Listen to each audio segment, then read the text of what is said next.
Howdy folks, and welcome to the Hillbilly Kitchen. Today we're going to be making flatbread pizzas.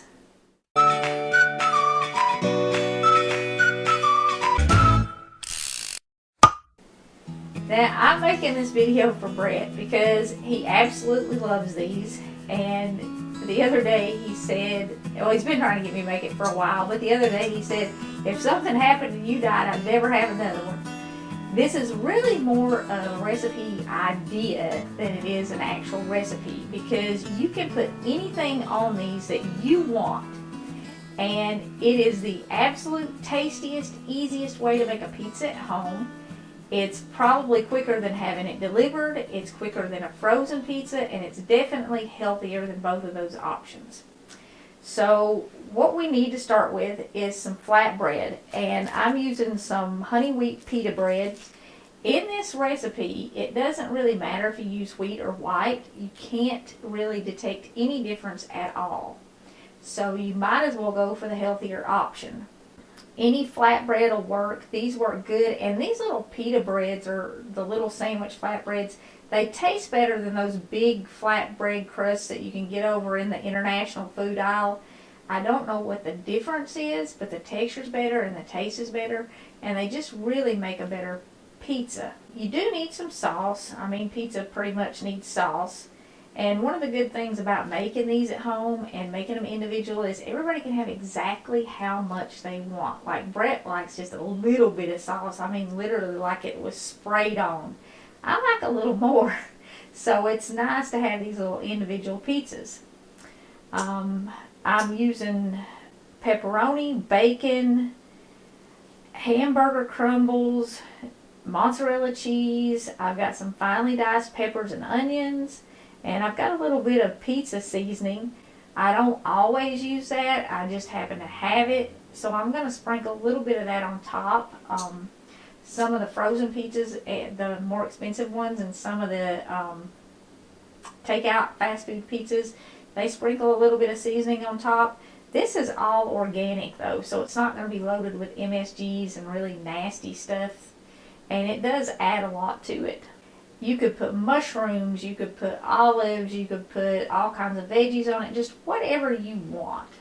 Like I said, Brett likes just a little bit of sauce on his, so I'm going to spread his sauce out really thin. You can use just plain tomato sauce on these. You can get pizza sauce. This is a way that I use up some of our leftover spaghetti sauce, because with just the two of us, we don't eat it all.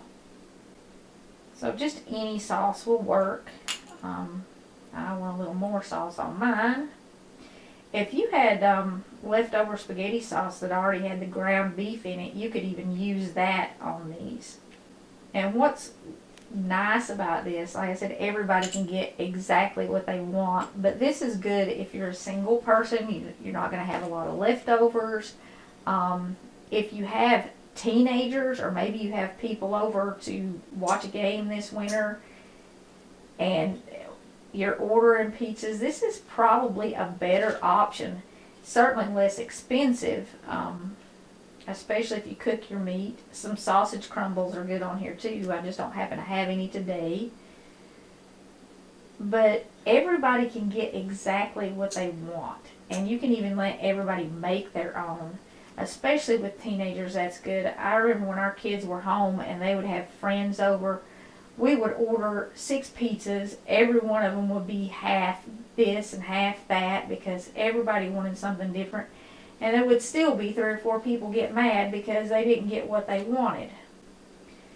Well, you can let them all make theirs and make it exactly the way that they want it. And the only thing about that, if you're making a whole lot, if you have people over watching the game or you have teenagers, is you want to make sure everybody marks theirs so you can identify them once they get baked. You can do that by putting, like somebody can put a pepperoni right in the middle of the top of theirs on top of the cheese, or maybe somebody can put the olives on top of theirs if they're doing olives or something like that. Just make sure, if you're doing a whole bunch of them, mark them so they don't get mixed up. I'm going to add some pepperoni on there. We really like a lot of meat on our pizzas, but like I said, you can put however much you want on yours because you're making it yourself, and everybody else can have exactly what they want, and you don't have that half cheese pizza left over because that one person had to have cheese pizza. Or you don't have onions and peppers and mushrooms picked off and laying everywhere because people who don't like that stuff, they don't get that stuff. I'm going to put a little bit of cheese on here. If you're piling them up high, in order to keep them from falling apart once they get baked, if you sprinkle just a little bit of cheese between your layers of meat and stuff, that cheese will kind of glue them together. I also like a lot more cheese than Brett does, so I'm going to sprinkle more than a little bit of cheese between my layers. And I've lined my cookie sheet here with just some parchment paper to make it easy to clean up, because I'm dropping stuff all around here, and baked on cheese is very hard to clean up. If you do bacon, you definitely want to pre-cook your bacon, and because it's pre-cooked, you don't really want it right on top of the pizza because then it's going to burn and get super hard. So put it under a layer or two of something. You can even get the little pre-cooked bacon crumbles, the real bacon, over in the salad aisle where the salad toppings and stuff are.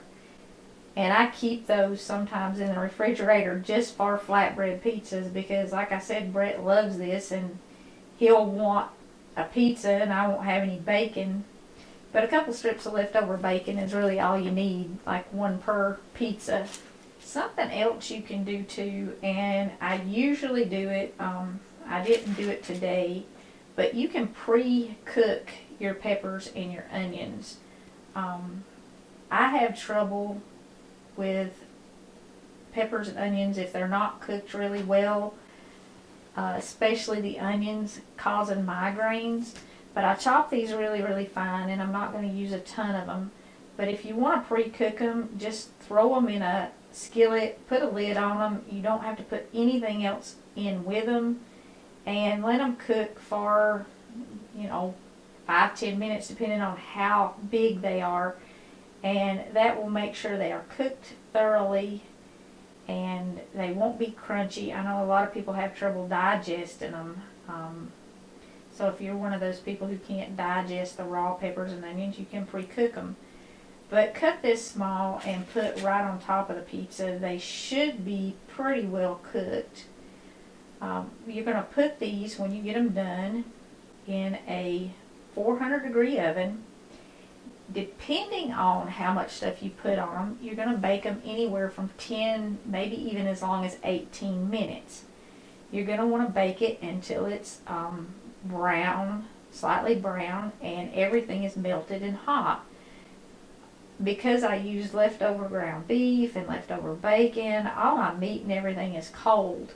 So you don't want a pizza full of cold meat and pizza without melted cheese on it, where the cheese is not melted good. That's just never good. So cook it until it's all nice and hot and melted. And you don't really have to put these on a baking sheet. You can put them right on the oven rack, but we like the crust softer. If you like a really crisp pizza crust, put it right on the oven rack. Because we like it softer, I put it on a cookie sheet, and like I said, I lined it with this parchment paper, so when I'm done, I don't have to clean up that burned cheese mess. And I'm just going to sprinkle a little bit of this seasoning on here. And that's, certainly optional. Of course, everything with this recipe is optional. And if you've got a whole bunch of teenagers making these, you definitely want to have a spoon in all the ingredients and a separate spoon for each ingredient, because somebody will get mad because there's a pepper in the cheese or something like that. So if you're letting kids make them, make sure you have a separate spoon for everything so that none of the toppings get mixed up. Like I said, for game day get-togethers, this will be great. Everybody can have it their way, and you don't have to order 50 pizzas 50 different ways. So we're just going to put these in the oven. We preheated it to 400 degrees, and we're going to leave them in there until they are slightly brown and hot all the way through.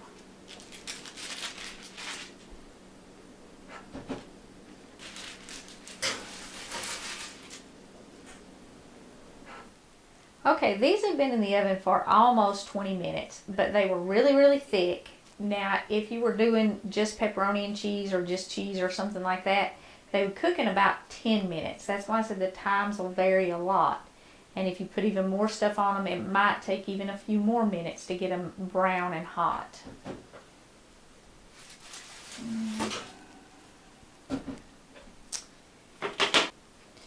Okay, you can see why I put down this paper on my cookie sheet now. All that burned cheese on there, and that's all stuff that I spilled when I was making the pizza. Now, if you're letting a lot of kids make these, teenagers, make their own, give them all a paper plate and let them make it on a paper plate. That way all those spilled toppings are on the paper plate, not all over your kitchen. Maybe if you're letting a lot of adults make them because you're getting ready to watch a football game or something, it'd be a good idea to give them all a paper plate too.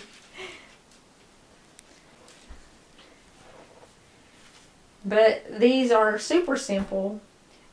The fact that I had to make this video for Brett tells you how truly helpless a man can be. Before we go, there's a couple of things. First, I want to ask y'all to please keep a lady named Jeannie in your prayers. She's had crippling arthritis for years. She fell down some steps right before Thanksgiving. She broke her back in a couple places, broke both of her collarbones, several ribs, cut her face up and stuff. And she's going to be spending the holidays most likely in a rehabilitation facility.